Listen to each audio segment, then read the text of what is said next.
Hah? Ini namanya ketemling ya teman-teman. Ketemling khas Kuningan. Ketemling khas Kuningan. Awalnya dari singkong, Awalnya dari singkong. diolah jadi Singkong. ketemling. Bukan dari singkong. Sekarang mah nggak ada tukang gepo ya? Tukang gepo di Cumenang tuh. Banyak. Gepo dah. Ya pun Surabi. Dulu waktu latihan silat sama Pak Koton. Si Mas. Kerjanya gepe. Ya gitu. Tapi dia latihan cuma 4 kali Pak Koton. Latihan 4 kali udah nggak masuk lagi. Kenapa? Sakit badan. Sakit. Saya mah terus jadi sendirian. Padahal udah mulai lancar dulu. Iya. Ini aja di kebun sih. Di Gembleng. Murid dua-duanya. Yang satunya kabur ya, udah tinggal satu. Berarti waktu itu kabur ke Enggak, masih ada alasan. Orang saya nyamper ke rumah, Pak Koton, latihan lagi yuk.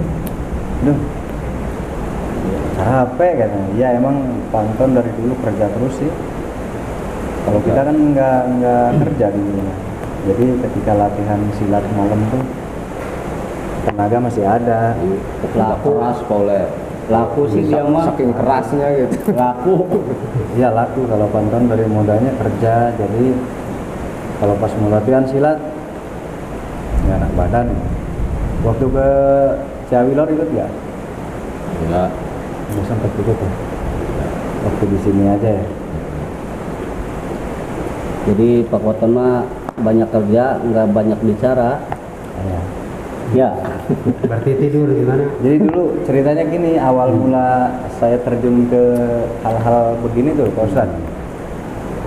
Sama ini nih, suka ngeliatin orang-orang dewasa tuh latihan.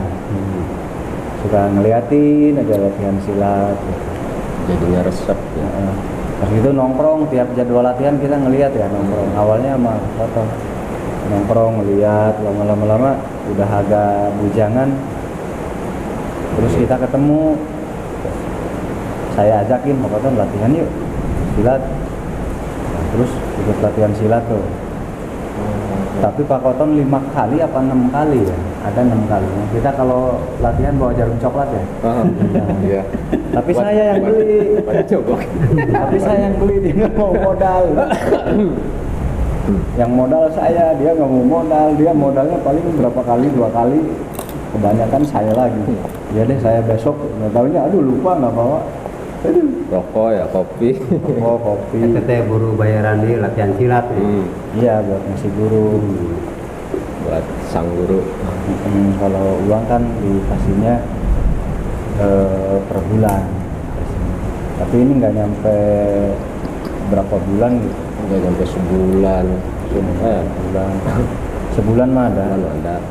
Kan seminggu 2 kali latihannya. Ini nggak kuat, capek. Nah saya dari situ belajar bela diri ya. Iya. Pas belajar bela diri malah banyak yang mukulin ya. Oh, benar saya banyak yang mukulin. Ini ikut nih waktu saya dikepung ini ikut. Melarikan dirinya aja ikut. Digebukin gitu. Mungkin. Dipukulin. Berarti dites karena latihan silat ya dites dipukul. Iya. Emang kata orang tua zaman dulu ya, kalau belajar ilmu begitu nantinya ada yang mukulin ya. Bener loh dipukulin, bener sumpah. Ini tanyain Panton. Ya bener Panton. Iya. Tapi Panton dipukulin nggak? Ya saya mau enggak. Enggak, ada belajarnya seminggu dia. Orang belajarnya sebentar. Enggak ada yang ngetes ya Panton. Iya bener kok, yang belajar lama yang malah dipukulin. Kan lucu. Oh, bisa silat dia sekarang mah. Ayo kita ajar. Tapi kan nggak ada yang tahu. Kita mau belajar ilmunya rahasia Pak Ustaz. Kita belajar ilmu tuh nggak ada yang ngelihat, nggak ada yang tahu. Benar. Ya kan? Nggak kelihat orang. Tahu-tahu malam nyamper di sana yuk. Berdua. Jadi nggak ada yang tahu kalau kita memperdalam ilmu seperti ini dari muda. Saya sama ini sempat bareng sama orang Demak ya. Beliau kan ilmu bela dirinya, ilmu ininya bagus. cepat gitu, gerakannya cepat, bagus. gerakannya. Yang besar aja roboh sama dia. Silat itu mungkin apa gimana ya kalau dulu mah kebanyakannya. Bukan, dia mah dari Jawa. Nah kita belajar juga ya, terus sambil belajar doa-doanya. Tapi ini juga belajar, dikasih sabuk ya dulu ya. Tapi itu lama Kang? Lama? Kalau saya lama sampai selamatan, sampai lulus, sampai lulusan. Tapi jadi sendirian. Ya tadinya kan kalau duet sama ini, kalau latihan serang-serangan sama ini tadi. Berhubung ininya keluar ya saya jadi sendirian. Tangan sampai sakit. Kata emang ngolah kayu terus sih. Dia kecapean kerja siangnya, malamnya jadi nggak sanggup latihan. Nah itu habis latihan bela diri silat itu berapa, kalau nggak salah 9 bulan latihan gerakan silatnya. Habis 9 bulan baru masuk puasa gitu, belajar ilmu-ilmu kegaibannya, ilmu hikmahnya, belajar amalan-amalan. Nah itu yang pakai puasa misalnya buat nonjok, berarti bacaan nonjok beda gitu kan, bagaimana? iya ada buat mempercepat gerakan, ada supaya gerakannya refleks cepat gitu, ada doa khusus gitu. Terus keselamatan itu misal ya kita selamat lah intinya. Kalau orang bawa senjata tumpul atau apa, kita jadi selamat gitu. Yang ilmu yang paling bagus kan keselamatan. Gitu. Kalau kebal kalah lah sama keselamatan. Kalah. Kalau kebal kan masih kena, berarti kesentuh. Iya. Kalau keselamatan ya nggak nyampe udah selamat. Nggak nyampe. Mau dipukul merasa kasihan nggak nyampe. Nah gitu kan selamat kan. Kayak itu Paule itu pekerjaannya. Iya, yang bagus itu ilmu selamat, bukan ilmu kebal. Paule dulu puasa apa? Sapu jagat ya doanya. Kirain mah yang bagus tuh ilmu kebal. Ya yang bagus mah ilmu selamat lah. Coba aja pikirin. Kan kalau ada yang bacok kan nggak mempan. Tapi kena kan? Iya sih. Kena. Berarti masih ada sakitnya. Kalau ilmu selamat kok nggak kena. Kalau ilmu selamat kan dia belum mukul udah, aduh jangan ah kasihan ya udah. Kalau Berarti Paule nggak selamat. mau belajar nggak, namanya ganti Paule. Selamat. Selamat aja. Gitu. Malas belajar tapi pengen selamat, ganti nama aja. Selamat.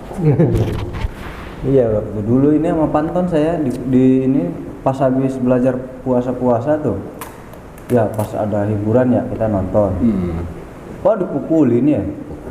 Pukulin saya. Entah masalah apa dipukulin. Tapi ngelawan nggak Kang? Enggak, orang ini ngelihat saya nggak ngelawan. Tapi Iya tapi nggak apa-apa. Masa digebukin nggak ngelawan? Yang penting kan selamat. Orang yang ngegebukinya berhenti sendiri ya. berarti sendiri. Pegel mungkin ya Pantat kelihatannya. Pegel sendiri atau gimana Pantat? Nggak tahu. Kasihan kan. Yang mukulinya itu sampai jatuh. Itu mah yang di sini 2 kali. Yang mukulinya Mukulinya jatuh dia. Iya yang waktu di sini, yang waktu di situ nikahan di pulau, yang jatuhnya. Itu awal mula saya kenal ilmu begini tuh. Tadinya nggak sengaja. Nah dari situ tapi ya namanya bujangan ya, malah makin banyak musuh. Nah yang saya aneh itu penyebabnya apa gitu. Saya nggak ngerti penyebabnya apa. Kang ya. Saya bingung penyebabnya apa sih kok saya dipukulin terus, diburu terus. Jadi sorotan terus ya. Nah, benar. Jadi kalau sorotan awal terus. mulanya kan jelas sih awal mulanya ya. Awal mulanya ada cewek ngajak kenalan. Iya. Ada cewek ngajak kenalan ke saya. Si cewek itu bintangnya di Sukaraja dulunya. Ngajak kenalan ke saya, salaman. Tapi di mana-mana tetap aja dicari-cari ya. Iya. Enggak di sini, enggak di sono. Padahal saya yang dipanggil sama temen tuh si itu mau kenalan. Nah, saya kan belum paham cewek, cuma kenalan gitu. Udah saya pergi lagi habis salaman. Nah pas pergi itu langsung, wah kamu godain pacar saya gini. Orang salaman doang nak. Cewek itu salaman bukan nama saya aja malah banyak. Tapi itu berkepanjangan malah ya, anehnya. Nanti ketemu di desa lain, dikeroyok. Ketemu di tempat lain dikeroyok. Lucu nggak? Berarti itu gerakannya pengen diuji kayaknya itu mah. Tapi saya nggak pernah melawan, alhamdulillah. Ini yang nyaksiin berapa kali? Wah, berapa kali waktu di Ciaur aja sampai Oh, siapa? ya tuh ribut Ciaur ya. Ciaur waktu anak sekolah. Oh iya ya. Terus apalagi yang di sini berapa kali sering dah, Tapi saya nggak pernah ngelawan kalau di. Tapi kalau saya mah ngelawan deh. Enggak, Pak Ule mah iya sok ribut mulu ya. Kan beda geng tadi Pak Ule. Beda geng senior. Beda Ini geng. mah gengnya geng ribut di dangdut ya boleh. Malah dulu juga Iya. kadang-kadang suka musuhan. Suka berantem. Kalau kita mah malah nggak berantem tapi dikeroyok. Ya dikeroyok banyak kan. Malah yang murah mah gede banget ya. Si A aja pokoknya inget namanya si A. Gede-gede badannya, tinggi gede. Tapi nggak tahu kenapa ya saya badan kecil, dia gede banget. Saya dipukulinnya dari belakang. Tapi alhamdulillah selamat. Gitu. Tapi sejarah dulu dipukulin, saya nggak pernah lari ya. enggak. Tapi berhenti sendiri. Kasihan kali ya ini anak Yang dipukulin, dipukul kasihan. itu bukan yang sakit, bukan yang dipukulnya, berarti yang mukul ya. Yang mukul, yang sakit nih. Iya, sebaliknya ya Pak. Orang dia sendiri yang mukul, dia yang jatuh. Iya itu. Harus selamat itu bagus ya. Berarti kepleset pas dia mukul nginjek apa tuh kodok kali apa. Tapi itu suka dendam sakit habis itunya. Dendam sih enggak. Ya kalau sakit hati pasti ada lah, namanya dipukulin tanpa sebab aneh. Enggak, maksudnya habis diituin terus awas lu. Oh, saya? Liatin. Enggak. Ntar buat cegat lu di mana. Dendam gitu. Maksudnya saya ngancam. Soalnya kan kalau pribadi saya mah begitu, ibaratnya Enggak, terus enggak. gini. Ya awas lu kalau ntar sendiri. Enggak kalau saya mah. Terus kalau sekarang dipukulin, banyak kan lu berani, ntar berhadang lu sendiri. Iya. Enggak kalau saya mah ya udah pulang, udah biasa lagi mah. Enggak pernah diingetin. Tapi nantinya kalau ada ketemu lagi saya dikeroyok lagi. Itu hampir kejadian dikeroyok saya 5 kali. Sampai sempet sama almarhum kakek saya malah mau diaduin. Ya ketakutan dia orangnya. Terus mau diaduin, nggak mau. Soalnya diadu golok, disuruhnya bukan adu tangan. Disuruhnya adu golok waktu bujangan. Ini golok satu, dia satu aja. Nggak mau lah. Tapi saya meskipun belajar bela diri dulu ya, padahal bujangan gitu, tapi diam, nggak pernah ngelawan. Ya terus belajar bela diri buat apa nggak ngelawan? Buat hobi sih. Saya hobi sih, seneng gitu, seneng hobi. Nah kan kadang-kadang kalau orang mau udah belajar bela diri tuh, dia Jadi preman ya. gimana gitu. Ayo, siapa yang berani sama gua gitu kan. Ya kan yang bela diri kan ada yang lebih jago. Yang ngajarin kita aja kan lebih ngerti. Jadi Kalau sekarang ketemunya kan- sama senior ya kita yang bonyok. Kalau digebukin nggak ngelawan, sedangkan kan kita bisa bela diri. Terus buat apa bela dirinya? Yang penting kan kita selamat dulu. Judulnya selamat oleh. Selamat. Kalau kita udah mepet ya nggak tahu. Dipukul nggak sakit ya biarin aja. Ya biarin, yang penting kan nggak sakit, selamat. Kalau kita sakit ya kabur, lari. Kalau kita nggak sakit ya diam, nanti juga dia capek sendiri kan. Kalau kita udah ngerasa sakit baru kabur. Kalau saya begitu. Tapi belum pernah sih kalau lari, alhamdulillah. Orangnya keburu kasihan jadi berhenti sendiri. Kalau saya beda lagi, langsung kalau Jadi jangan langsung ya. Padahal belajar sebulan, tapi kalau berantem langsung berantem. Padahal belajarnya sebulan cepet ya. Maksudnya cepet berhenti bukan cepet bisa. Langsung libur. Aduh, capek kalau disamperin capek. Sama Paule tuh beda geng. Tapi kadang sama bareng. oleh senior. Dulu kita sampai lewat lapang ya, pulang ya. Ingat nggak lewat lapang sawah buat menghindarin pencarian. Ya. Kan dikepung kita dicari. Ini ini gua maling apa maling enggak apa enggak rese enggak lucu aduh lucu deh. Tapi Cuma basicnya bertiga paling ya. Kita mah berdua bertiga ya paling. iya kita berdua bertiga, mereka berapa orang 10 20 30 Oh, banyak kan. tapi ya basicnya kan iya benar ya. Basicnya mereka kan nggak ada bela diri ya, jadi pukulannya beda. Pokoknya asal ngelantur, oh pak nggak itu arah. Nah ya ada manfaatnya nih kalau belajar bela diri, ada manfaatnya. Jadi saat kita mukul tuh tenaganya beda. Tenaga yang belajar bela diri sama tenaga yang tidak belajar bela diri itu daya pukulnya beda, daya hantamnya beda, bobotnya beda. Misalkan orang besar nih, misalkan 80 kg. Orang ini bobotnya 80 kg, tapi sama sekali tidak kenal namanya bela diri. Dan ada bobotnya 50 kg. Dia sangat mendalami bela diri. Itu pukulannya bisa seimbang. Bobotnya bisa sama. Walaupun lebih rendah dari yang itu ya. Ya kan 50 kg sama 70 sama 80 kg. 30, 20 beda. Ya, yang 80 kg nggak paham bela diri, yang 50 kg sangat mendalami bela diri. Itu bobot daya pukulnya sama. Meskipun kecil sama bobotnya. Gitu. Dan daya tahan pukulnya ya sama. Gitu. Kenapa sama? Karena saat memukul itu butuh keahlian, sebetulnya butuh keahlian. Memukul itu butuh keahlian, makanya ada pelajaran bela diri karena itu keahlian bentuknya. Cara memukul gitu. Keahlian. Jadi keahlian memukul. Makanya kan saat memukul kan ada yang pukul TKO, ada yang enggak.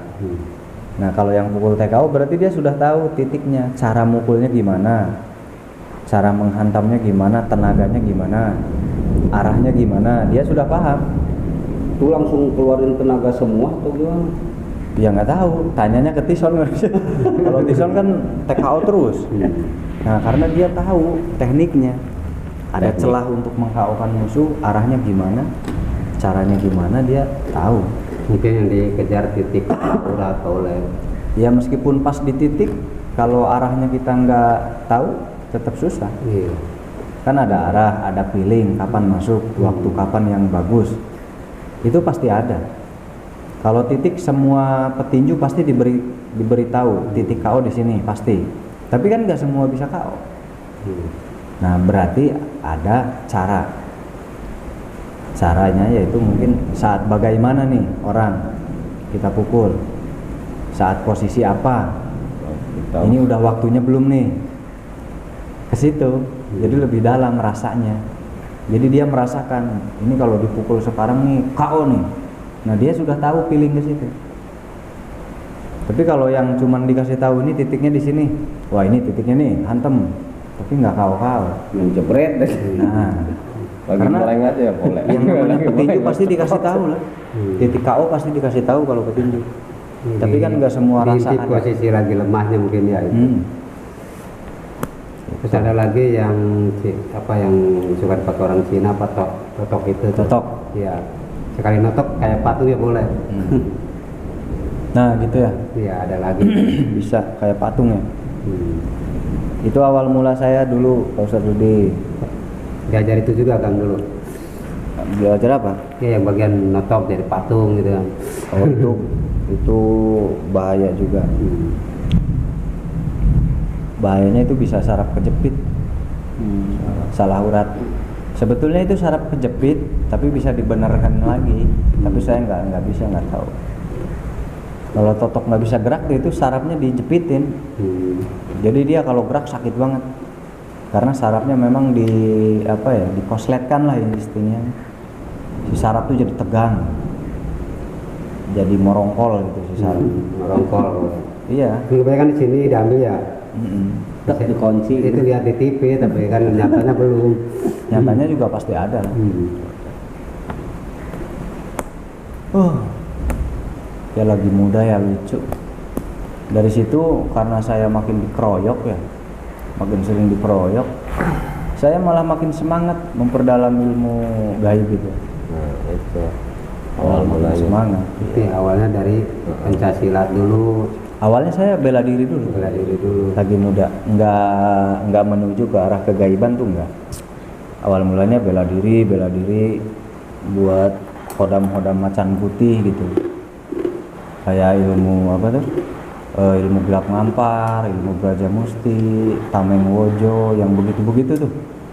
Ilmu bima tunggul, yang dipelajari itu ilmu-ilmu berantem. Awal mulanya.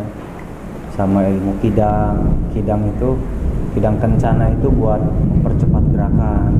Jadi gerakan tuh cepat aja, lincah aja gitu, bawaannya jadi lincah, seret gitu, bawaannya jadi lincah. Kidang kencana, macan putih buat mempercepat gerakan juga. Itu yang buat apa, pohon dipegang langsung hangus itu. Tutung apa tutung? Itu gelap ngampar. Ilmu gelap ngampar. Itu biasanya pantun pegang pohon. Nah dari situ karena makin sering dikeroyok, kok malah dikeroyok saya belajar ilmu. Akhirnya malah pas gitu ada yang kerasukan ya,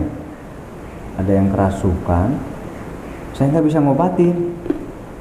Waktu di kota Kerawang ada ibu-ibu kerasukan, saya pakai ilmu itu ternyata nggak nyambung, dicuekin saya.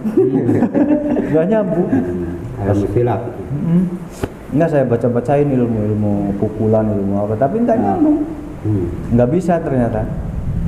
Nah, kok nggak bisa ya, aneh kata saya. Pas gitu ada Pak Ustadznya bacain apa gitu, langsung muntah keluar. Kalau sekarang rupiah mungkin ya namanya. Iya. Pas gitu saya coba tanya, itu bacaan apa yang tadi dibaca Pak Ustadz? Boleh saya minta? Saya kuasain, saya minta. Awal mulanya gitu. Pas ada yang kerasukan gitu, pakai yang itu bisa keluar muntah. Wah, berarti beda bacaan ya, saya beda ilmunya nih. Nah, akhirnya, oh, kok pakai ilmu ini nggak nyambung ya? Akhirnya malah tertarik ke dunia pengobatan akhirnya masuk ke dunia pengobatan itu di Kerawang, di Syekh Turod, sering main nongkrong di situ. Akhirnya memperdalam lah ilmu pengobatan sampai saya ke gunung, ada satu gunung lah di Kerawang ya, ada guru besar di sana, di salah satu gunung yang terpencil. Saya masuk ke gunung itu kurang lebih 1 jam jalan kaki itu, dari kampung menuju gunung 1 jam lebih, hampir 2 jam nanjak. Saya belajar pengobatan di situ, tentang santet, tentang apa. Akhirnya malah tertarik ke dunia itu. Nah, pelajaran-pelajaran bela dirinya saya lupakan semua, malah nggak tertarik, malah lebih tertarik ke dunia pengobatan. Nah, kalau belajar bela diri banyak dipukul orang kan? Iya, malah dipukulin orang. Kalau pengobatan malah banyak saudara nantinya. Tapi saya kalau ke kota nggak, alhamdulillah sih banyak teman kalau di kota, kayak di pasar-pasar itu malah saya sama mandor-mandor itu, ketua preman ya, malah akrab. Waktu di Bekasi, di Cibitung, saya ingat betul tuh mandor Jeffrey. Beliau nggak tahu masih ada apa enggak ya. Saya kan jadi tangan kanannya beliau dulu. Di mana, di pasarnya itu? Iya, waktu di Cibitung. Maksud tangan kanan tuh bukan dunia seperti itunya, maksudnya dipercaya gitu. Kalau ngurus apa gitu, ngurus makan atau ngurus apa gitu. Kan kalau yang begitu kan makanan takut ada racunnya kan, Periksa. takut ada saingan apa. Jadi yang beli makan atau itu saya dipercaya, suka jaga parkir gitu. Kalau di luar kota, saya sempat juga di stasiun. Nggak tahu teman-teman masih ada nggak di stasiun saya lama juga. Jadi ini tukang parkir ngalamin juga tuh. Itu waktu di Cibitung saya, di Tambun. Waktu Cibitung, Tambun, pasar Cibitung. Pernah saya di situ, tapi nggak lama, cuma sebulan. Dalam 1 bulan saya nggak betah. Saya terus mencari lagi tentang ilmu pengobatan. Tapi itu mendingan ilmu pengobatan atau mendingan ilmu bela diri? Ya semuanya harus ada. Semuanya harus bisa. Kalau manfaat sih semuanya manfaat, tapi lebih banyak dipakai ilmu pengobatan pasti. Kalau ilmu pengobatan lebih banyak dipakai, kalau ilmu bela diri dipakainya kan jarang, tapi sangat penting. Gitu. Bela diri itu untuk kalau lagi Paulus sama Konton lagi ngamuk baru dipakai. Sehat. Lagi Olahraga. sadar maksudnya. Tapi Olahraga. kalau untuk yang sibuk ya, kalau untuk yang sibuk nggak bisa belajar bela diri, ada bela diri yang singkat padat. Untuk para wanita juga nih penting. Ada. Mudah. Belajarnya mudah. 2 menit langsung bisa bela diri, jaga diri. Itu gimana caranya? Caranya ketika ada begal, ada penodongan, ya jaga diri, ilmu jaga diri. Begalnya minta apa misal? Motor misalnya. Ya udah kasihkan motornya. Ya terus. Ya kan bela diri, membela diri kita agar diri kita selamat. Oh iya, motor mah barang ya. Motor kan bisa dibeli. Nyawa mau beli kemana? Ayo. Iya benar. Iya. bener. Ya kan kita jaga diri, bela diri. Ya. Iya kalau ilmu bela diri itu 1 menit juga bisa. Jaga diri, bela diri. Yang penting kita selamat. Ya udah kasihkan. Nanti kerja lagi yang semangat, kita kerja usaha. Nanti kan bisa beli lagi, bisa kumpul sama keluarga. Oh iya bener ya. Motornya kasih udah kita deh kejaga diri. Nah, kalau mereka udah mendapatkan itu, ada lagi cara ikhtiar. Ikhtiarnya ya kita foto, cekrek, usahakan kita dapat foto. Terus kita teriak lah. Oh maling, kita teriak. Siapa tahu ada yang ngejar bisa kena. Itu ikhtiarnya. Simpel, nggak usah yang ribet begini-begini. Lama belajarnya tahun-tahun. Gitu. Tinggal teriak. Kita cari aman dulu, serahkan dulu. Setelah kita posisi jauh, kita teriak maling. Nanti juga banyak yang bantu. Nanti dia kan bawa kendaraannya nggak karuan, pasti ngebut. Ya siapa tahu dia nabrak apa. nggak ada yang tahu kan. Cepetan belajar bela diri ya. Iya, bela diri yang cepat, singkat, padat seperti itu. Selamatkan dulu diri kita. Karena harta kan bisa dicari lagi. Kalau nyawa kan apalagi punya keluarga, kasihan yang di rumah kan. Gitu. Tapi tetap harus ada ikhtiar. Ikhtiarnya itu teriak minta tolong.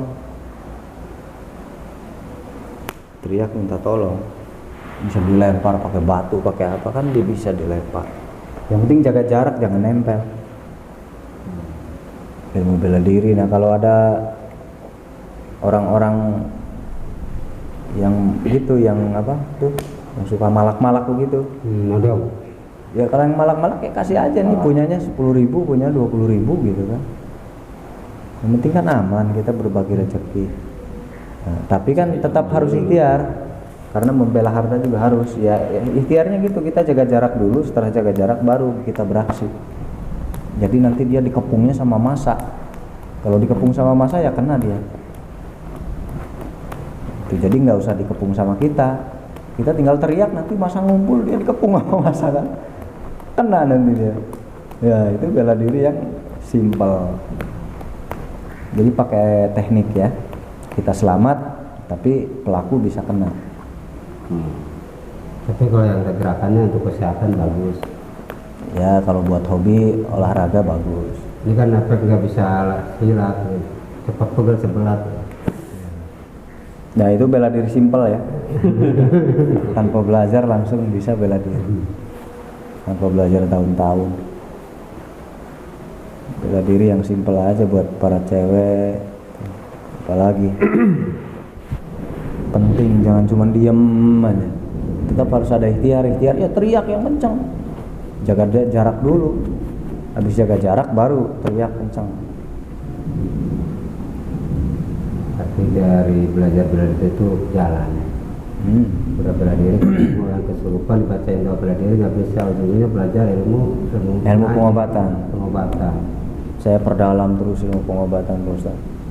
Sampai ke Kalimantan, saya dulu sempat di Kalimantan juga belajar.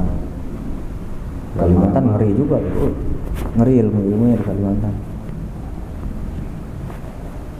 Tapi di Kalimantan banyak temen, orang-orangnya baik-baik, bersahabat. Pokoknya ramah-ramah. Ke sana sendiri. Iya, sopan santun, ramahnya sama kayak di kita kalau di Kalimantan. Mirip sama budaya Sunda. Ramah, sopan santun. Saya waktu Kalimantan sendiri, boleh. Sendiri. Ke Kapuas.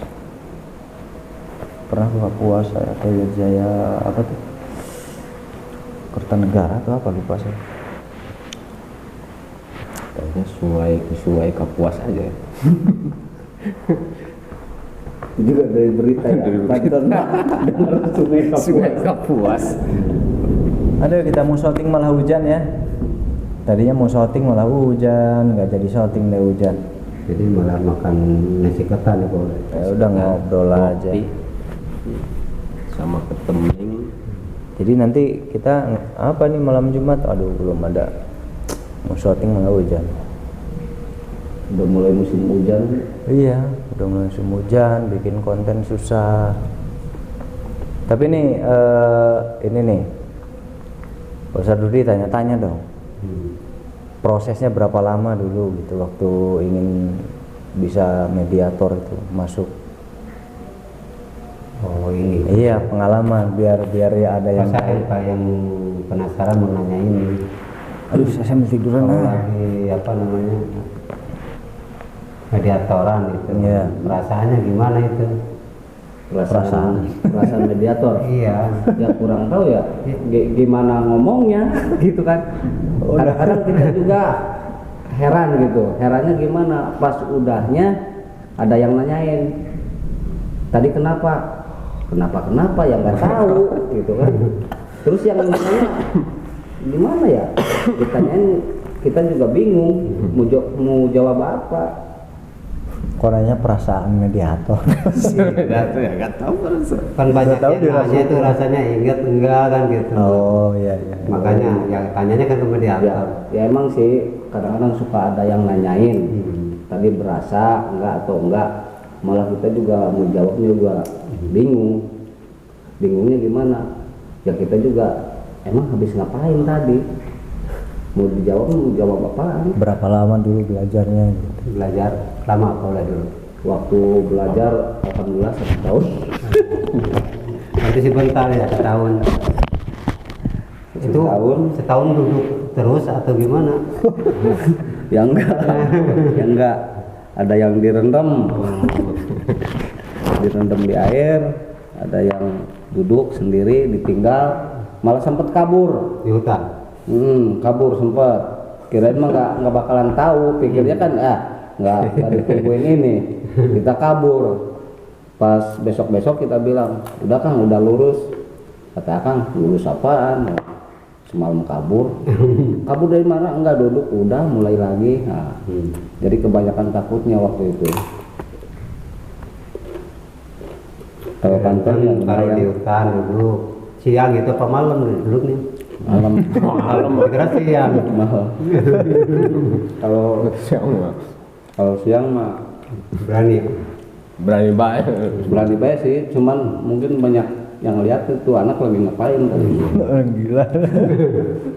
Paling habis berangkat ya kira-kira mulai jam habis sholat isya kita berangkat, terus langsung ditinggal, udah.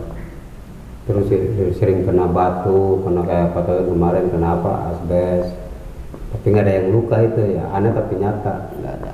Masuk kolam kadang. Makanya juga kadang-kadang kan habis acara tuh suka ada yang ngomong waktu di mana tuh, saya juga kan nggak tahu. Jadi ada yang ngomong, boleh tadi nggak kenapa tangan, ya, tangannya kenapa emang kenapa? Orang tangannya nggak kenapa. Tadi kan mukulin cadas, kapan? Saya juga bingung. Sebenarnya yang ngomong itu ngada-ngada atau gimana gitu kan? Nah, setelah saya nonton videonya, kok begini ya? Itu dari fisik mungkin dia latihan fisik tadinya. Iya. Ya suka nunjuk-nunjuk tembok enggak latihannya ada. Nggak paling karung. Ya, Paling karung Samsak. diisi itu, diisi Samsak ya namanya.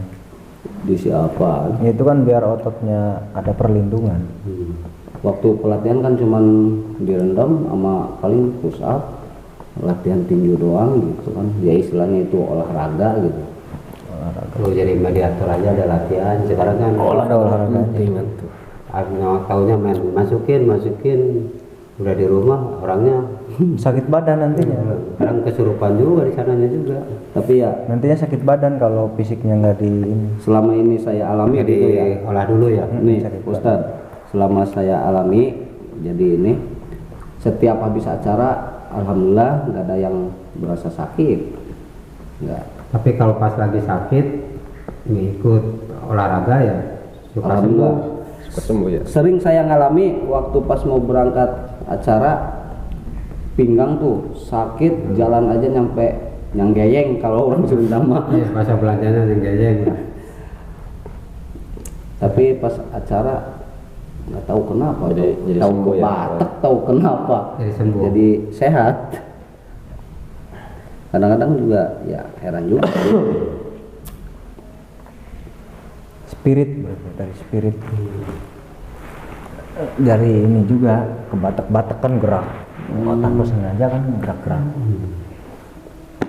Aduh, kenapa harus hujan? Memang musim hujan. Memang musim hujan jadi kita nyesol timnya. Kalau dipilih sih mendingan gini ketimbang capek ngaduk, berasa capek badan. Tapi kalau jadi gini tahu. Kalau lagi olahraga. Kadang-kadang ya mikirnya wah nggak habis ngapa-ngapain. Padahal pas pulang Ini tahu-tahu perasaannya kayak bangun tidur aja gitu mungkin ya. Iya, begitu kan. habis lagi main. Ya, kurang lebih begitu mungkin. Kayak habis lagi pada nongkrong ngopi. Pak Ustadz dulu juga punya ini dong, cerita dulu. Dulu pesantren di Majalengka dulu. Nah ini kita kan banyak teman di Majalengka Pak Ustadz dulu. Ceritain perjalanannya masuk di Sumput. Pesantrennya di Majalengka aja apa di mana? Kalau dulu di pengalaman saya itu pas keluar SD ya pendek kecil orang sampai sekarang pun ya pendek kecil, nggak gede-gede nggak tinggi-tinggi, langsung ditempatkan di daerah Cicanir, nama pesantrennya Al-Karomah ya, yang sebelum pasar Talaga. Di situ 3 tahun. Jurusan apa tuh pesantrennya? Al-Karomah itu ke menggalinya ilmu hikmah, kalau sekarang ada namanya apa ya, filsafat itu ya, Oh, falsafah. pemikiran ya, berarti kalau kan ada syariat, ada hakikat tentu ya. Jadi kebanyakan yang digali itu yang nggak masuk akalnya. Oh, Gitu, masa nyuruh mandi jam berapa tuh, jam 12 malam nyuruh mandi ya, ke kolong apa tuh jembatan yang sering sekarang dipakai lewat jalannya itu. iya. Kata saya ini udah malam, air kotor, nggak bakal jadi penyakit gitu. Karena yang nyuruhnya guru takut dimarahin ya ngikut aja. Gitu. Kan kata dokter suka remati katanya mandi malam. Iya. Tapi ya ikuti aja lah di situ. Terus pernah juga daerah Cilebu, Mandirancan, nama pesantrennya Manbalulum itu. Oh, pernah juga. Ya di situ. Oh iya, itu saya juga pernah di situ. Cuman kalau di situ minumnya mentah terus. Airnya harus air dari kocoran itu tuh air mentah. Oh, yang mentah. Itu dari atas airnya loh. Iya dari gunung. Masalah Ya. iya. Saya pernah ngebenerin airnya itu bukan dari gunung, dari saluran. Air saluran ya. Saya kan pernah ngebenerin airnya tuh waktu di Cilebu kan. Iya di situ. Saya pernah ngebenerin airnya ke sono, ke hulu, ke puncak.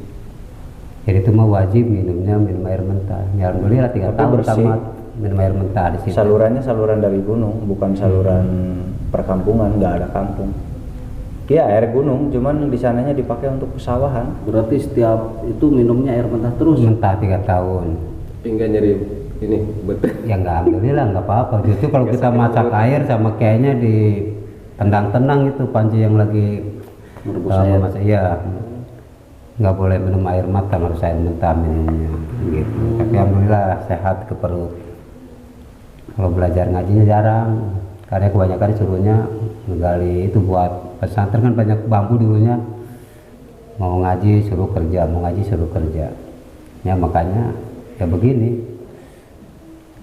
Nggak bisa ngaji jadinya. Oh, pernah di Majalengka, pernah di Cilebu juga. Iya, di Majalengka 3 tahun, di Cilebu 3 tahun. Terus kemana lagi? Itu pindah tidur dari rumah ya beda desa. Dari situ saya pindah lagi ke Mampang dan Mogot. Oh, di Dan Mogot. Iya, jadi karena disalurkannya dari SD itu Sanawiyah. Sanawiyahnya kan di Cilebu kan. Manbalulum, terus pindah lagi ke Talaga, ke Darul Ulum, cuman pulangnya ke pesantren Al-Karomah. Oh, Darul sekolahnya Ulum. ke situ. Iya, Darul Ulum, cuman Dari sekolahnya Cilebu balik lagi ke situ berarti? enggak, awalnya Cilebu dulu. Cilebu dulu Oh, Cilebu dulu, Iya, baru pindah ke Majalengka. Majalengka. Ke Talaga.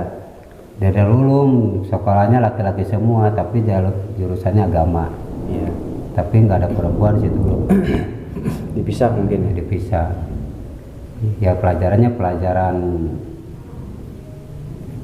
ini jarang. Kalau di Cilebu kan fikih ya. Iya. Kalau di Al-Karomah di luar fikihnya kebanyakannya. Pelajarannya kalau saya sering ngomong ini belajar untuk orang gila kan gitu. Masa 1 tambah 1 jumlahnya 500.000, bingung saya kan, kata saya.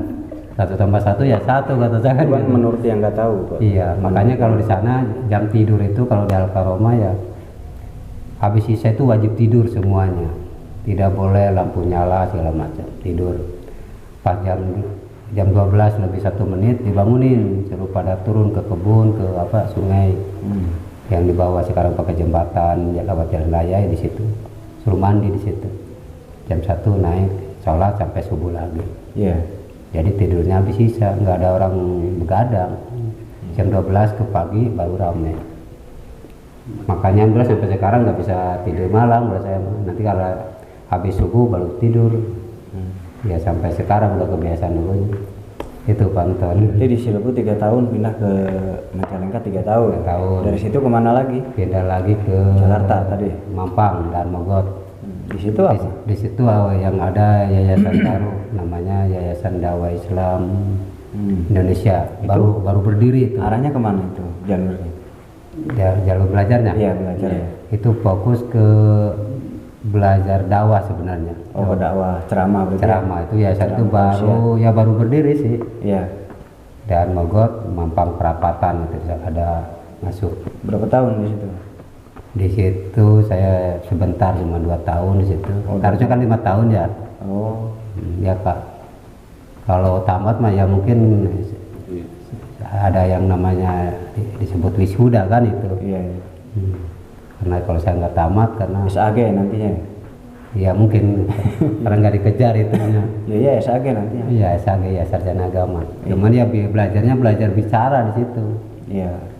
Dari 1 kalimat aja harus bisa jadi 1 jam, 2 jam. Iya, betul. Gitu. Itu kan teknik ceramah. Teknik Cara ceramahnya gitu. Ceramah itu kan sebetulnya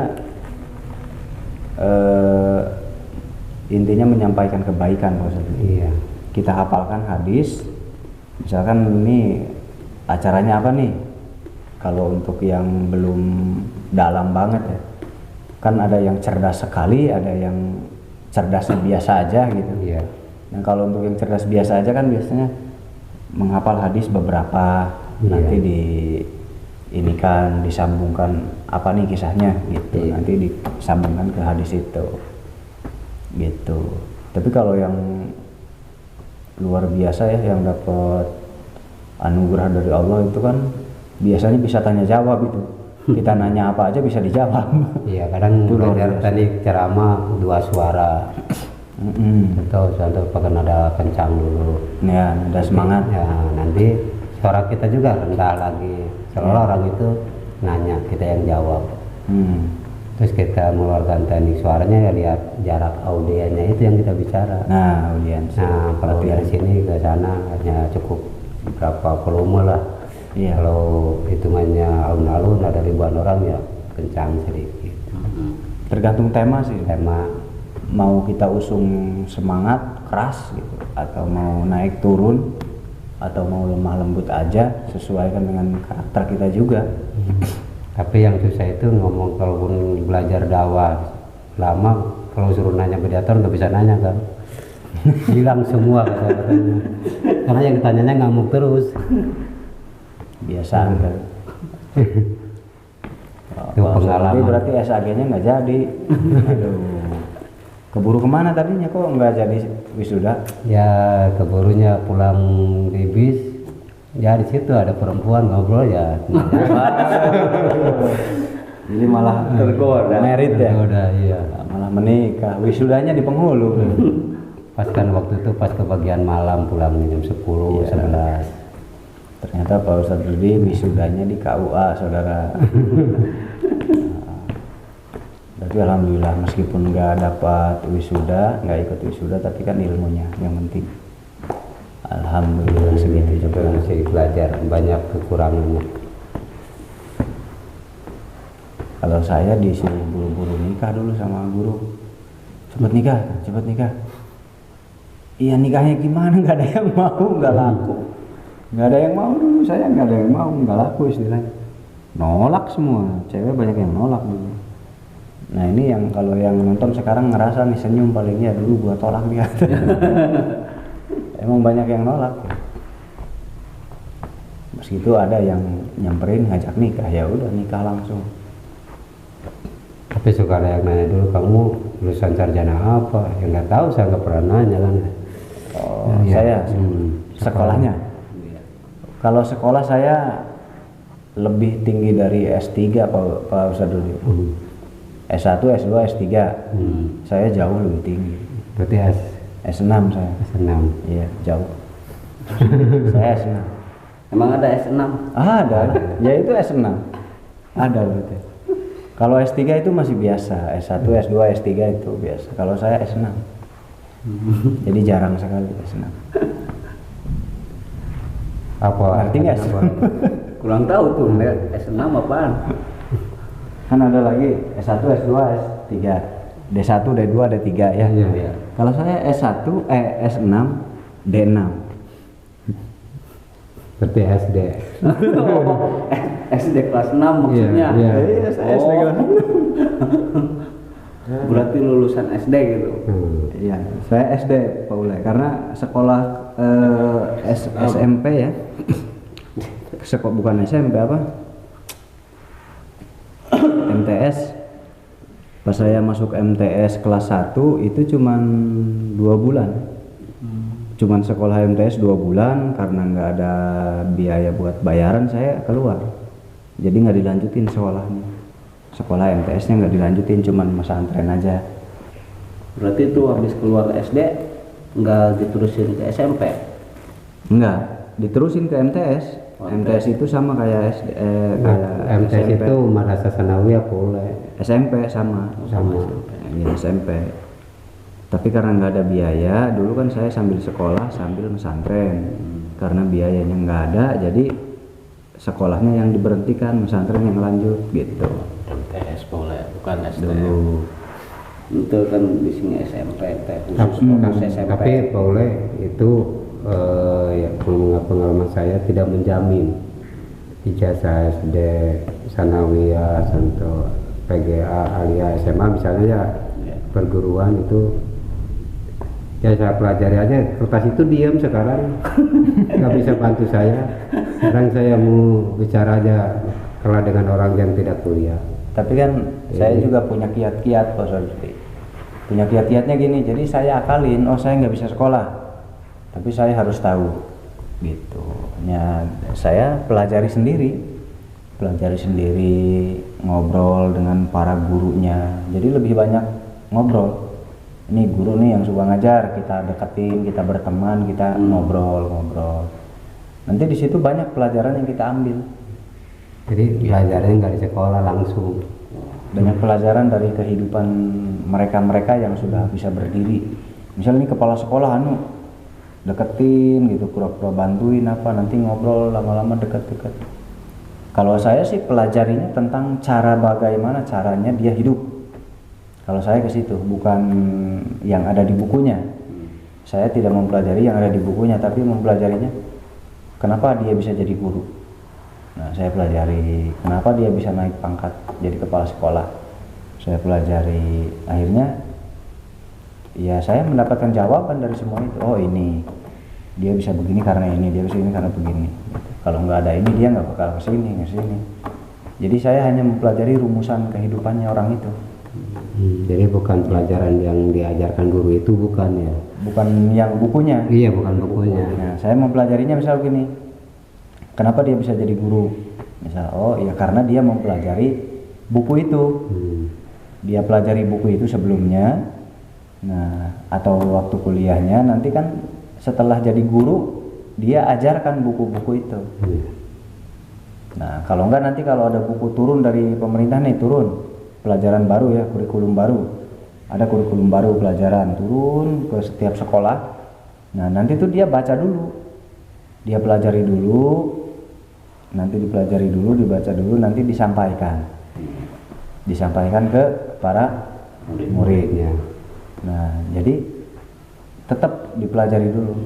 Nah, kenapa dia bisa jadi guru ngajar kita? Kalau saya mempelajarinya itu. Iya. Ternyata nanti dari atas sana ada yang dikirim kurikulum pelajaran baru, kadang kan ada baru ya. Kalau baru kan nanti mereka cari rumusannya, caranya gimana ngerjakannya. Nanti kalau mereka sudah ketemu, diajarkan ke kita. Gitu. Itu ilmu apapun sebetulnya. Ilmu apapun, termasuk Pak Ustadz Rudi kan ceramah juga kan awal mulanya diberikan dulu kitab-kitab tentang hadis kan. Iya. Hadis, dalil, firmannya ini dari Al-Quran, ambil surat ini ayat segini. Nanti kan biar kita masuk di otak kita kan. Iya. Masuk satu di otak para murid santri. Nah, habis masuk nanti kalau ceramah nanti diberikan rumusan cara ngobrol. Iya. Bagaimana ngobrol itu menjalur. Kalau kita ingin menerapkan nih, saya ingin terapkan hadis ini. Biasanya ada arah obrolan dulu. Iya. Arah obrolan kemana, nanti masuk ke situ, kita keluarkan. Untuk menguatkan kata-kata kan orang suka itu orang menguatkan hadis. Cuman cerita aja kayak dongeng, ternyata nanti dikuatkan firmannya kan itu ada. Ada. Gitu. Insya Allah kalau selama itu kebaikan, itu ada perintahnya dari Allah. Kalau kebaikan, bahkan keburukan juga kan sudah ada bagiannya. Cuman itu berapa tahun dari pakai. Karena setelah di situ bukan di bidang keilmuan itu kerjanya, maka usahanya kayak orang yang tidak belajar, gitu usahanya. Karena nggak jadi apa-apa, pengen duit saya beli permen aja dari grosir, naik ke bis, orang lagi duduk ditaruhin permen di situ. Nah, Pas orangnya turun nggak pada bayar. Nah itu pekerjaan saya. Padahal itu pelajaran ya itu sebenarnya, tapi yang dikerjakan ya bukan di bidangnya. Nah, terus dagang rokok lagi yang ngasong tuh. Masuk sholat Istiqlal di Jakarta, Masjid Istiqlal. Dikira saya musola kan biasa sama aja. Ditaruh di belakang saya sholat di depan. Nggak taunya udah hilang, ini ada yang ngambil. tapi ada lagi Pak Ustadz Didi. Orang nih suka banyak ya yang protes. Kok dia bisa sukses, dia bisa kaya gitu ya. Iya. Nah, kok saya enggak gitu ya. Banyak kan yang begitu. Iya. Kok saya begini-begini aja. Sebetulnya itu pembatasnya sedikit ya. Pembatasnya sedikit. Kesuksesan itu sebetulnya bukan karena dari ijazah kalau menurut saya. Benar aja. Tapi dari keahlian orang itu. Nah, tapi keahlian saja sayangnya nggak cukup. Butuh juga wawasan. Nah, kan wawasan dapatnya dari ijazah ya? Bukan. Wawasan itu dari pergaulan. Dari pergaulan, dari pertemanan, dari lingkungan kita bisa dapatkan ilmu tentang usaha bisnis. Kita mau usahanya kelas apa nih? Mau menengah atau atas? Kalau menengah kan kita bergaulnya dengan orang-orang yang menengah dulu. Nanti tahu rumusannya. Nah, intinya orang sukses itu pasti nggak enak banget. Berjuangnya itu nggak enak. Siang malam, pokoknya kejar tayang pokoknya lah. Nah, sedangkan kita hidup pas-pasan. Kita sudah kejar tayang belum coba? Belum. Terus kenapa protes pengen kaya, pengen sukses? Nonton tapi pengen banyak tidur, nonton pengen kayak yang ditonton gitu Nah, kan. kita kan nggak kejar tayang nih, Nggak. nggak kerja, mati-matian kerja. Kita kerja paling sehari berapa jam misal, ya, Paling udah. jam. Nah, tapi kita protes, kok saya hidupnya begini aja. Lihat nggak orang yang berhasil kerjanya sampai jam berapa? Sampai malam dia masih mikir, bangun tidur dia langsung mikir. Kadang-kadang nggak bisa tidur, kebanyakan mikirin kerjaan. Gitu. Terkadang jauh berbulan-bulan di mana. Terkadang habis makan langsung mikir lagi. Coba sudah sama nggak kita pola hidupnya sama orang-orang yang berhasil? Kita mau kalau habis makan ya merokok santai. Terus Nggak tidur bisa. ya. Kalau orang-orang yang kita lihat, wah ini kaya sukses. Setelah makan, misalnya minum, setelah minum dia hidup lagi otaknya, berpikir lagi, mencari cara, mencari celah untuk menerapkan A, untuk menerapkan B. Jadi istirahat itu saat tidur aja sebetulnya. Terkadang sambil minum, sambil mikir, sambil makan, sambil mikir. Terkadang lagi makan aja karena sambil mikir. Sekarang kan zaman HP ya. Lagi makan ambil HP, ketik dulu kerjaan, tek, tek, tek, tek, atau laptop. Habis kerjaan baru makan lagi. Nah kita udah seperti itu belum? Kadang sampai rumah, biasanya kan kita langsung blok tidur. Dia belum tentu. Kadang jam 11, jam 12, jam 1 baru tidur di rumah. Nanti jam 5 subuh mereka sudah bangun lagi menyiapkan apa pekerjaan disiapkan. Nggak enak. Seperti benar-benar di konsep ini. Iya. Paling kita mah mikirnya gini ya, kadang-kadang lagi makan juga mikirnya kapan kita kayak dia. Nah, Pikirannya begitu ya. Tapi caranya nggak diikuti. nah, iya kan kapan ya kita kayak begitu? Sekarang juga bisa jawabannya gitu. Mau, Kalau jawaban saya begitu. mau nggak mengerjakannya gitu Paul. Nah, kan suka banyak yang ngomong, kapan saya sukses? Kalau Kayak ngomongnya si ke ini. saya, kalau ngomong ke saya, kamu mau sukses? Mau? Sekarang juga bisa. Dimulai dari sekarang. Jadi kalau ada yang ngomong kapan ya saya sukses, mulai dari sekarang kamu bisa sukses. Jawabannya itu. Berarti Caranya. Dimulai dari sekarang. Caranya seperti tadi. kuatan pikiran dan kekuatan hatinya. Banyak berpikir, tapi jangan cuma mikir, ya jangan sambil mengerjakan. Wah itu mah kalau banyak berpikir nggak dikerjakan saya capek Paul. Suruh nantinya di rupiah Paul. Karena apa? Karena hal yang membuat sukses itu terkadang membuat kita pusingnya minta ampun pikirannya, dan ditambah satu lagi resikonya gede banget. Kalau saya emang nggak Resikonya besar. Resikonya besar. Terkadang orang itu lebih memilih pekerjaan yang kasar daripada yang membuat pusing nggak bisa tidur. Nah, jadi ya udah, jangan terlalu banyak menuntut gitu ya. Iya. Gitu. Kalau kita ingin, intinya kalau kita ingin fokus memakai tenaga, ya hasilnya seperti itu, terbatas. Tapi kalau kita mau lebih, pakai juga pikiran kita, tenaga dan pikiran. Tapi kalau pakai pikiran biasanya nggak enak tidur, nggak enak makan. Kalau pakai tenaga, habis kerja langsung tidur. Besok kerja lagi. Nah, tapi kalau pakai pikiran, mau tidur nggak bisa, makan aja masih kepikiran. Kapan tuh mikiran gitu teh. Kalau nggak kuat, utang ayah duit tuh. Jadi nggak bisa tidur. ngemok ya. Dia mikirnya gimana kayak orang gitu. Utang. Iya, soalnya banyak nih di kalangan Utang banyak nggak punya ini gitu. Iya, saya sering dengar tuh. Kok saya begini aja hidup ya? Ya kamunya mau begini aja atau mau berubah? Kalau mau berubah segera rubah dari sekarang. Rubah apanya? Rubah cara dan sistem. Gitu. Cara berpikir dan sistem kita melangkahkan pikiran kita. Itu harus dirubah betul-betul, dimulai dari sekarang. Kalau nggak dimulai nggak akan bisa. Gimana Caranya? suksesnya ya? Ya. Iya, harus mau pusing. boleh mau pusing nggak? Oh boleh gitu. Jadi kerjanya otak dan tenaga. Jangan minder, saya mau nggak punya ijazah urusannya, jangan banyak Jangan. yang punya ijazah lewat itu pun. Kita kan bisa berbisnis tanpa modal dengan cara mendagangkan produk orang lain. Tapi ya kan kerja keras, nggak mungkin tiba-tiba. Ini kebanyakan nggak laku, saya ngedagangin gini udah.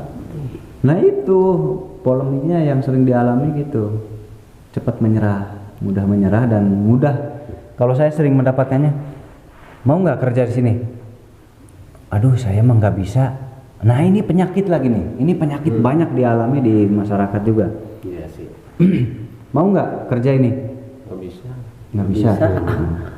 Belum kerja sudah ngomong nggak bisa, itu kesalahan besar. Jadi nggak akan bisa sukses sampai kapanpun orang itu. Berarti nggak bisa sampai mati itu. Ya? Nggak bisanya sampai mati nantinya. Iya, sampai dia meninggal nggak bakal bisa. Kalau ada yang nawarin pekerjaan, jawabannya bukan seperti itu. Bukan seperti itu kalau orang yang calon sukses. Kalau orang calon sukses, calon berhasil, kamu mau kerja ini nggak? Saya mau, tapi saya belum paham. Tapi kamu mau kerja ini? Mau. Nah, Jawaban simpel ya. simple, mau. Gitu. Nanti kan diajarin sama bosnya. Nanti jadi bisa nggak? Bisa. Jadi bisa. Tapi kalau orang males, mau nggak kerja ini? Ah, males kerja begitu. Jawabannya apa? Saya nggak bisa. Itu sebetulnya alasan klasik. Karena dia nggak mau kerja itu, disebutnya saya nggak bisa. Sebetulnya emang nggak mau juga. Nah berarti orang ini pilih-pilih pekerjaan. Kalau sudah pilih-pilih pekerjaan ya repot. Pengalaman kurang, wawasan kurang. Karena kalau dihubungkan ke ilmu gaib tadi, rezeki itu nggak tahu arahnya dari mana, datangnya dari mana. Makanya apapun kita coba selagi ada di depan, ada kesempatan, kita hantem aja. Ada kesempatan ini, hantem aja. Karena terkadang nanti dari sini, nanti kita bisa kenal, punya teman, atau ada bos yang kasihan, atau ada apalah, tiba-tiba narik kita. Melihat hasil pekerjaan kita di sini, bisa saja ditarik, kamu pindah ke sini. Nah mungkin itu hal yang kita sukai dan menguntungkan. Berarti masuk dulu ke ruangan itu, Kemanapun. pekerjaan itu untuk langkah awal dan langkah selanjutnya. Itu yang penting kan nomor satu kejujuran. Kalau nggak jujur tetap berhenti tengah jalan. Makanya kalau orang malas berarti alasan. Kalau orang sukses solusi yang dicari. Nah, Itu kan ngopi, ngolah pikiran. iya. Mana diminum kopinya itu? Orang Habis. sukses itu mencari. Nah ada lagi nih, kalau yang jauh dari kesuksesan biasanya ya, lebih dekat kepada kegagalan. Kalau diberitahu, dia merasanya dimarahin, lalu udah diam, berhenti, stop sampai di situ. Nah ini yang seperti ini berarti berpikirnya pendek dan singkat. Itu nggak boleh ditiru. Tapi kalau orang-orang yang optimisnya tinggi, ketika diberitahu atau dimarahi, oh iya saya salah. Nah seperti tadi Pak Ustadz Rudi bilang, gitu. Orang sukses itu mencarinya solusi, gitu. Jadi dicari, oh iya ternyata saya begini, saya kurang begini berarti ya. Nah karena itu jadi masukan kita, jadi kita berubah lagi, nambah lagi ilmu, nambah lagi pengalaman. Yang untung siapa? Yang untung yang dimarahi bos. Berarti nambah ilmu. Kalau kita dimarahi bos berarti beruntung. Kenapa? Karena diberikan ilmu. Oh berarti saya salah, nggak boleh begini. Nanti saya harus begini. Gitu. Oh, berarti intinya kalau dimarahi harus Ya, berpikir, harus gitu. bersyukur. Ya, jangan sampai pudung istilahnya. Iya. Kalau nanti Paul dimarahin saya jangan melawan dia aja. Jadi kita harus berpikir kenapa kita dimarahin, apa salahnya. Nah, berarti saya salah, nggak boleh begitu kan gitu. Karena yang namanya bos kan dia sudah tahu, sudah Ya. pernah gagal. Bos itu memarahi karena pernah gagal. Dulu saya berbuat seperti kamu gagal, akhirnya kamu jangan begitu, begini. Kenapa? Kalau dia terus terang, dulu juga gue gagal. Gitu. Cuman kan karena gengsi nggak mau dia ngomong gitu. Berarti ya intinya mah dia juga tidak ingin anak buahnya gagal. Nah, gitu. Dan kegagalan itu Mengajari. ya terulang lagi ke buah-buahannya. Ya, satu anak buahnya gagal, dua pekerjaannya hancur dong dia rugi. Gitu. Sebetulnya gitu kalau ketika atasan atau siapapun atau guru atau apa pembimbing kalau memberitahukan karena sudah mengalami lebih dulu. Dulu saya pernah ngambil langkah itu dan nggak bisa. Gitu. Makanya menurut Biasanya kalau di agama suka ditulis keterangan. ada di situ. Itu di kata guru saya di ini ibarat kayak gelas ada airnya di sini ya. Ada kisah biasa. Ya ini gelas ibaratnya gelas ada airnya penuh. Kalau ada orang lagi ngomong ini dibuang, kosongkan dulu. Kalau ininya penuh terus kan tidak akan masuk. Nah dalam artian ucapan itu nanti tidak akan masuk. Maka yang ada yang punya kita aja. Kalau sering dibuang, ada yang ngomong dibuang, ada yang ngomong dibuang. Nah itulah yang akan membimbing yang tadinya tidak tahu menjadi tahu. Jadi intinya jangan gengsi. Gitu. Jangan gengsi, jangan sok kita paling tahu aja. Nah, itu. Oh jangan mentang-mentang wah Pak Ule yang ngomong apa sih pangkatnya, punya apa sih, udah jangan didengar. Nanti orang yang kedengar ya udah segitu-gitunya kemampuannya. Nggak tahu ada mutiara yang disampaikan di orang itu. Gitu yang di kita nggak ada jadi ada. Aduh, mana hujan terus. Mudah-mudahan besok nggak hujan, kita bikin konten besok ya. Ya. Ini hujan dari tadi sih, dari jam berapa? Sebelum maghrib ya? Maghrib sebelum maghrib asar tadi.